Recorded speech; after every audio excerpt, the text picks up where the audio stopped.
ჩვენთან იმყოფება UFC სუპერ მსუბუქი ზონის ჩემპიონი მერაბ დვალიშვილი, რომელიც UFC 320-ზე კვლავ დაიცავს ტიტულს. ეს მერაბისთვის უკვე წლის მესამე წარმატებული დაცვა იქნება და იგი ცდილობს გახდეს მეორე ჩემპიონი ისტორიაში, ვინც ამას მოახერხებს. მოკლედ, როგორ გრძნობ თავს, როცა მესამე კემპის დასასრულს მიუახლოვდი? თავს შესანიშნავად ვგრძნობ, ყოველდღე ბევრს ვარჯიშობ, ბედნიერი ვარ იმით, რასაც ვაკეთებ, ცხოვრება მშვენიერია. ძნელია ეს ყველაფერი? ანუ ამდენმა ზედიზედ კემპმა და ვარჯიშმა ხომ არ დაკალა. ვცდილობ ვარჯიში მუდმივად ახალი და საინტერესო გახადო და მენტალურადაც ისე, რომ ყოველდღე მოტივირებული და მონდომებული დარჩე. არა, მიყვარს რასაც ვაკეთებ, მიყვარს ნებისმიერი კემპი, მიყვარს ოდესაც დაკავებული ვარ. ბრძოლის გარდა სხვა ბევრი რამეც მაქვს გასაკეთებელი ცხოვრებაში. თუნდაც ეს ინტერვიუ. ასევე ვუღლეკავ ჩემი ოჯახის წევრებს, ახლო მეგობრებს, მაქვს ბიზნესებიც. ასე რომ რთულია ყველაფერს გავუმკლავდე, მაგრამ ვარჯიში და ბრძოლა ჩემთვის პრობლემას არ წარმოადგენს.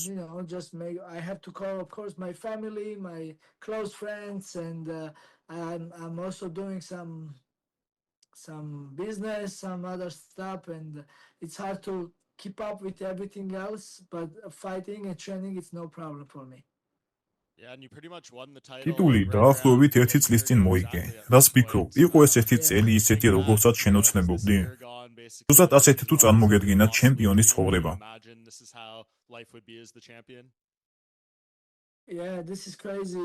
დიახ, ეს ნამდვილი სიგიჟეა. 1 წლის წინ ჩემპიონი არ ყოფილვარ და ამაზე მხოლოდ ვოცნებობდი. ახლა უკვე მესამე დავიცავ ხამას.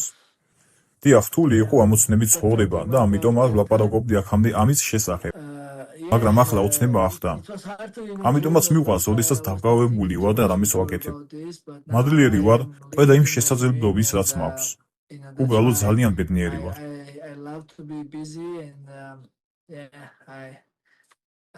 I'm just very blessed and grateful for the opportunity I given, and I'm happy. კი, მგონია, რომ შენ ისეთი ადამიანი ხარ, ვინც ამ ყველაფერს უგულებელ ყოფს და ძალიან აფასებს, მაგრამ არის თუ არა ისეთი მომენტები, როცა მაგალითად, როცა 1 წელი უკვე ჩემპიონი ხარ, თითქოს ამის ცხოვრების წესს ეჩვევი. ოდესმე გიწევს თუ არა საკუთარი თავისთვის იმის შეხსენება, რომ ზედმეტად კომფორტულად არ უნდა იცხოვრო. არა, თავს კომფორტულად ნამდვილად არ ვგრძნობ. ჩემთვის UFC-ში ყველა ბრძოლა ძალიან მნიშვნელოვანია. მნიშვნელობა არ აქვს ეს ქამალზე იქნება თუ არა. ყველას ერთნაირად ვუდგები. იგივე მიზნები და მოტივაცია მაქვს. ახლა უფრო მოტივირებულიც კი ვარ. როდესაც ჩემპიონი ხარ, უფრო ცნობილი ხდები. მეტ ყურადღებას იპყრობ, ხალხს იცნობ. გეძლება უფრო მეტი შესაძლებლობები. ამასთან ოჯახის მყავს, მეგობრები, თანაგუნდელები, მწვრთნელები. ყველასთვის უნდა გამონახო დრო, რაც დამეთანხმები ძალიან ძნელია. და ვცდილობ, რომ ეს ყველაფერი მოვაგვარო.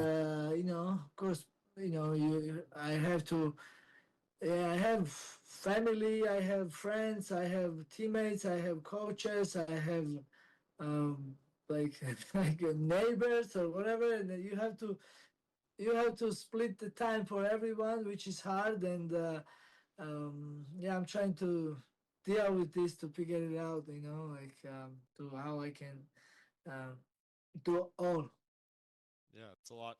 დიახ, წარმომიდგენია, რომ ბევრი რამის მართვაა საჭირო. ამასთან ერთად ამ ბრძოლაზეც უნდა ფოკუსირდე. ეს ის შემთხვევაა, როცა იცი, რომ შენგან მოლოდინები სულ უფრო და უფრო იზრდება. შენ ომალი დააფინიშე და ახლა ხალხი შენგან უფრო მეტ ფინიშს მოელის. როგორ მიიღებ ბრძოლას კოდისთან? არის ისეთი ადამიანი, რომელიც შესაძლოა სხვა ადამიანებისგან საკმარის პატივისცემას ვერ იმსახურებს? თუ რა სახის რეალურ საფრთხეებს მოელი მისგან ამ ბრძოლაში? ბევრი ფიქრობს, რომ ადვილი ბრძოლა მივიღე, მაგრამ ასე არაა. რადგან ეს ჩემთვის ახალი ბრძოლაა. კოდი ნამდვილად საშიში მეტოქია. მე მას დის პატივს ვცემ, როგორც მებრძოლს და ადამიანს. სიგიჟეა თუ როგორ დაანოკაუტა ფრენკი ედგარი, ასევე ბაუტისტა, რომელიც კონტენდერი უნდა ყოფილიყო. შიტო ვერასთან დომინირებდა, დაანოკაუტა სონგი იადონგი. პიოტრ იანთან და უმართან საკმაოდ კარგი ბრძოლა ჩაატარა. stop Song Yidong, and he has a great fight against Peter Umar, and Cory Sandhagen is ორი ჩემთვის dangerous სახიფათო opponent, მეტოქია. you know, ძნელია შეაჩერო. შეუძლია დაგასაბმითოს ან დაგანოკაუტოს. კარგი კარდიო აქვს, ასევე კარგი ტეიქდაუნებისგან დაცვა. ფეხსაც კარგად ხმარობს. კარგი ბრძოლა იქნება, ერთი სული მაქვს ოდის შეხვდები. არ ვფიქრობ, რომ ადვილი ბრძოლა მივიღე. იმედი მაქვს ხალხს მოეწონება და გაერთობა. I'm not thinking I have a easy matchup or easy fight. It's gonna be good fight. Then people will enjoy. That's what. Yeah, I think I saw you saying. გონი ერთ-ერთ ინტერვიუში თქვი, რომ მისი დანოკაუტება გინდა. ასია? ამას იმიტომ ვფიქრობ, რომ მისგან გახსნია ჩხუბს მოელი. ცხადია, ამის გაკეთება მიწაზე შეგიძლია. დიახ, ესაა ჩემი მიზანი.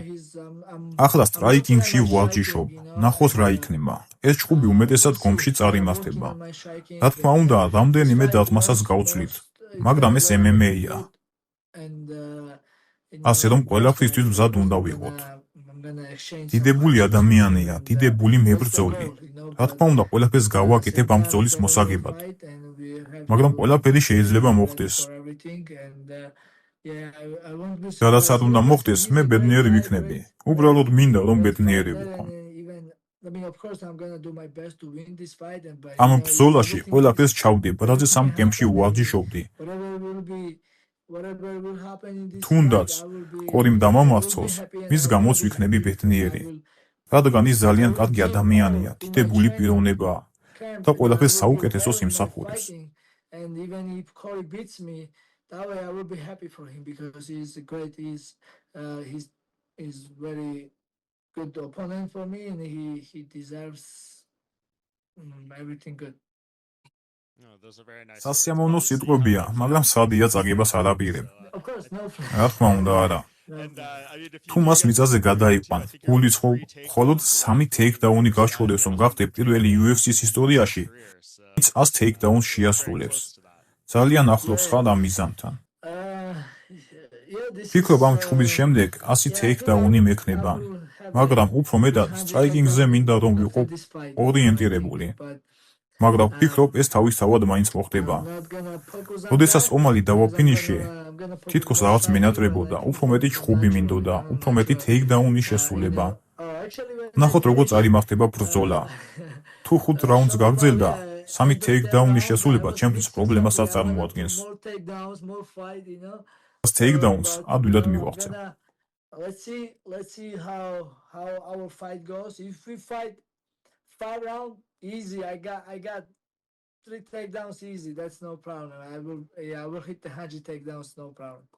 Well, I was going to say, yeah, I mean. ბოლო ბრძოლის შემდეგ ვთქვი, რომ მოალის წინააღმდეგ კიდევ რამდენიმე ბრძოლის გამართვა შეგეძლო.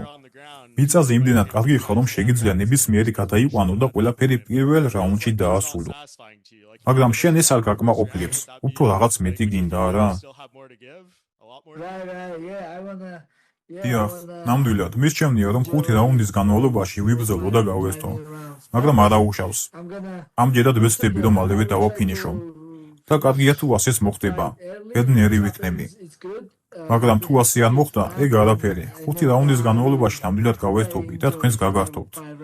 რადგან ჩემი ბრძოლები მოსაწყენი ნამდვილად არაა. ბევრი საინტერესო მომენტის შემოთავაზება შემიძლია. Yeah, it's a lot of scrapping, a lot of exchange, and interesting moments. Yeah, of course. You know, the fans love. ფანებს ნოკაუტები და ბონუსები უყვართ და ეს სულიად გასაგებია. შენ კი თქვი, რომ თუ მოიგებ UFC-ს თხოვ, რომ დეკემბერში ჩაგინიშნო შემდეგი ბრძოლა. 6 დეკემბერს pay-per-view-ისთვის. რას ვფიქრობ? ალბათ პრეს კონფერენციაზე დანავს კითხავ ამის შესახებ, როგორც ყოველთვის ვაკეთებ ხოლმე. მაგრამ წარმოიდგინე, შენ იქნები პირველი, ვინც წლის განმავლობაში 4-ჯერ მოახერხებს ტიტულის დაწვას. რას ვფიქრობ? გონია, რომ დათანხმდებიან შენ შეთავაზებას? მადლობელი ვიქნები თუ ამას გააკეთებ. დიდებული იქნება, რადგან UFC-სთან ჯერ არ მისაუბრია ამ თემაზე. ვაპირებდი მათთან შეხვედრას, მაგრამ რაღაც მიზეზის გამო ეს არ მოხდა. თუ მოვიგებ, მინდა ვთხოვ, რომ მეოთხე ბრძოლა ამ წელს. რა თქმა უნდა, ჯერ ეს ბრძოლა უნდა მოვიგო და ამაზე ვარ ფოკუსირებული. რადგან როგორც უკვე აღვნიშნე, ადვილი ბრძოლა ნამდვილად არ მექნება. მაგრამ თუ მოვიგე, მალევე მინდა რომ დავბრუნდე და პიოტრ იანს ვეჭხუბო, რადგან ამჟამად ის არის რეალური კონტენდერი და ის იმსახურებს ამას. I don't think it's gonna be easy fight for me, but if I win this fight, I wanna come back quick and give Peter Yan his fight, because he is like clear contender right now, and he's the most deserving guy in my weight class. Yeah. And then are you gonna chill out? თუ დეკემბერში სიჩხუბებ, ნამდვილად აიღებ შესვენებას? ასეა? თუ არა? დეკემბრის შემდეგ იანვარში ჩხუბი არ მინდა. ეს ჩემთვის რთულია. უმართანაც ასე იყო, როცა პირველად იანვარი შემომთავაზეს. ამას იმიტომ ვამბობ, რომ დეკემბერში ბევრი დღესასწაულია. ახალი წელი, ასევე ჩემი დაბადების დღე. ამ დროს სპორტ დარბაზები დაკეტილია. თითქმის არავინ ჩხუბობს და ვარჯიშობს იანვარში. მაგრამ თებერვლისთვის ისევ მზად ვიქნები. ჩემპიონი ვიქნები თუ არა, ამას გადამწყვეტი მნიშვნელობა არ აქვს. მინდა იგივე გავაკეთო, რასაც ამ წელს ვაკეთებ. ეს სპორტი ძალიან მიყვარს და ბედნიერი ვარ, ვიჩხუბო ისეთ ორგანიზაციაში, როგორიც UFC-ა. და რა თქმა უნდა, მადლიერი და გახარებული ვარ, რომ ამ ორგანიზაციის ჩემპიონი ვარ. And I'm happy to fight a biggest organization like UFC is, and now of course I'm grateful and blessed to be champion of this organization. Who do you think would be the guy? რაც ფიქრობ, ვინ იქნება პიოტრ იანის შემდეგ? გონია რომ ეს ბაუტისტას და უმას შორის გამარჯვებული უნდა იყოს. დიახ, იმედი მაქვს რომ ბაუტისტა უმას ჭკუას ასწავლის და მასთან მომიწევს ჩხუბი. კარგი მებრძოლია, კარგი მოგებათა სერია აქვს. ბევრი კარგი მებრძოლი დაამარცხა და ის იმსახურებს ტიტულზე ბრძოლას.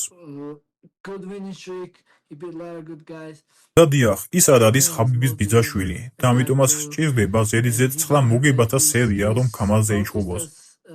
უпроსტად შესაძლოა რომ მაჩხუბონ. ზოგიერთი სატიტულო ბრძოლას მხოლოდ 5 ან 6 ურეიტინგო მებრძოლთან გამარჯვების შემდეგ იღებს. თუ შემდეგი ბაუტისტა იქნება, ან სხვა ვინმე, მნიშვნელობა არ აქვს. გონი კიდევ არის ჩანიშნული ჩვენს დივიზიონში ერთი ბრძოლა, სახელი დამავიწყდა.